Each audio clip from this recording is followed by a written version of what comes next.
అంటే విద్య ఉంది, నలుగురికి దానం చేయి. ధనం ఉంది, నువ్వు అనుభవించి నలుగురికి దానం చేయి.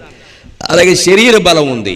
ఊళ్ళో ఏ బలహీనుడి ఆస్తి ఏ బలవంతుడు ఆక్రమించినా ఈ శరీర బలం ఉన్నవాడు ముందు కర్రేసుకు వెళ్ళాలి అక్కడికి. అప్పుడు పల్లెటూళ్ళు అన్ని ఆస్తుల ఆక్రమణలు ఆగిపోతాయి.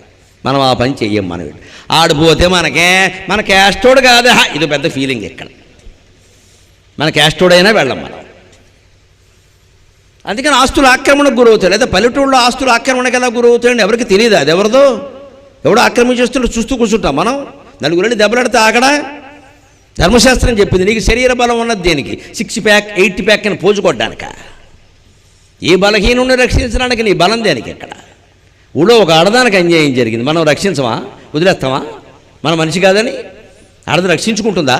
మొగాడు రక్షించద్దా? వెనకాల పరాయి మొగాడైనా రక్షించాలి, ఊళ్ళో ఎవరైనా రక్షించాలి. లేదా ఏమైపోతుండే అమ్మాయి, మనకెందుకు లేండి వదిలేస్తామా? రేపు పేపర్లో వస్తుంది వార్త. అంచేత స్త్రీల రక్షణ, బలహీనుల రక్షణ అన్నీ బలమైనటువంటి పురుషుల కర్తవ్యం.